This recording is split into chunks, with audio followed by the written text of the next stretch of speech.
রান্না রান্না রান্না রান্না করতে করতে মাঝে মাঝে বিরক্ত হয়ে যায়, সত্যি কথা যেটা।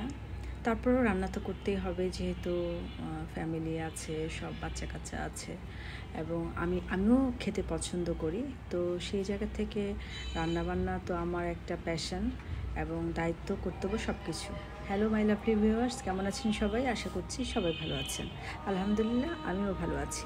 আজ বানাচ্ছি টিকিয়া। কুরবানির ঈদ থেকে শুরু করে আজ পর্যন্ত অনেক কিছুই বানিয়েছি। টিকিয়াটাই বাদ ছিল, আর নিহারি বাদ আছে। নিহারি হচ্ছে নেক্সট টাইম রান্না করব এবং আপনাদের সাথে ভিডিও শেয়ার করব। তো টিকিয়াগুলো বানিয়ে কিছু আমি ফ্রিজে রেখে দিয়েছি, আর কিছু ভেজে নিচ্ছি। আর আমার বড় মেয়ে টিকিয়া খেতে খুবই পছন্দ করে ছোটোবেলা থেকে। ও দেখা যায় যে মাংস তরকারির চেয়ে টিকিয়াটাই বেশি পছন্দ করে, খুবই লাইক করে। আর আজকে অনেক রান্নাবান্না, মানে অনেক রান্নাবান্না।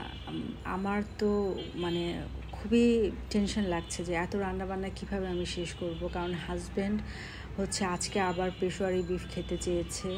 ওর জন্য পেশোয়ারি বিফ রান্না করব। আমি আমাদের সবার জন্য আবার একটু ঝাল করে গরুর মাংস রান্না করব। তারপরে বড় মেয়ে খিচুড়ি দিয়ে টিকিয়া খাবে, খিচুড়ি রান্না করতে হবে। আর এর মধ্যে নিজের পছন্দকেও তো প্রায়োরিটি দিতে হয়।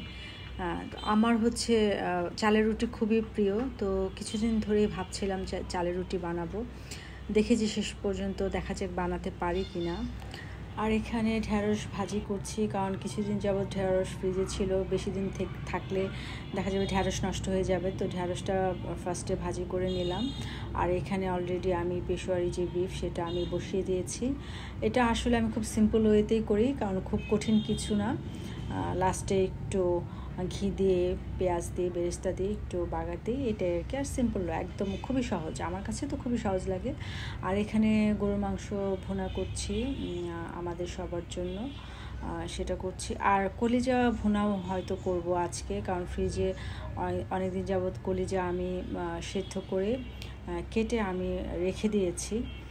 তো সেটা রান্না করতে হবে। তো এই যে অলরেডি আমি কলিজা ভুনাও করে নিচ্ছি।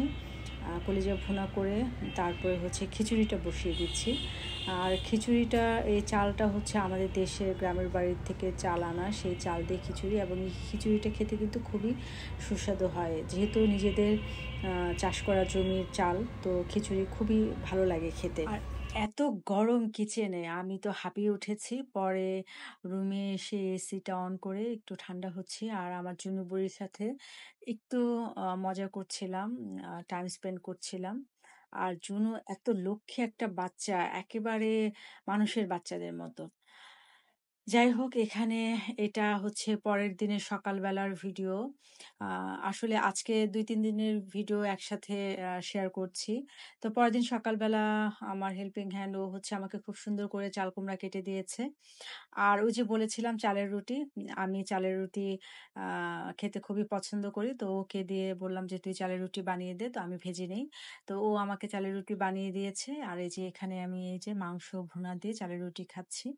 আমার এই খাবারটা খুবই মজা লাগে, আমি এবং খুবই পছন্দ করি। প্রত্যেক কোরবানির ঈদের সময় আমি এই চালের রুটি করি, আমার কাছে খুবই ভালো লাগে। খাওয়া দাওয়া শেষ করে টিভির শোরুমে চলে আসছি। কিছুদিন আগে আমি স্যামসাং শোরুম থেকে স্যামসাং টেলিভিশন কিনেছিলাম। আনফর্চুনেটলি টিভিতে একটু প্রবলেম হয়েছে, তো ওদের কাস্টমার কেয়ারে ফোন দেওয়ার পর ওরা টিভিটা আমাকে আবার রিপ্লেস করে দিবে।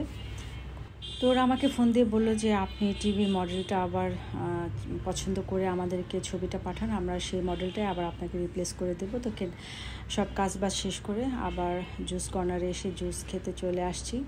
তো এই ছিল আমার আজকের ব্লগ। যে যেখান থেকে আমার আজকের ব্লগটি দেখলেন সবাই ভালো থাকবেন, এবং যারা ফেসবুক থেকে দেখলেন তারা অবশ্যই লাইক কমেন্ট দিবেন, আর যারা ইউটিউব চ্যানেল থেকে দেখছেন তারা সাবস্ক্রাইব করবেন। আল্লাহ হাফেজ।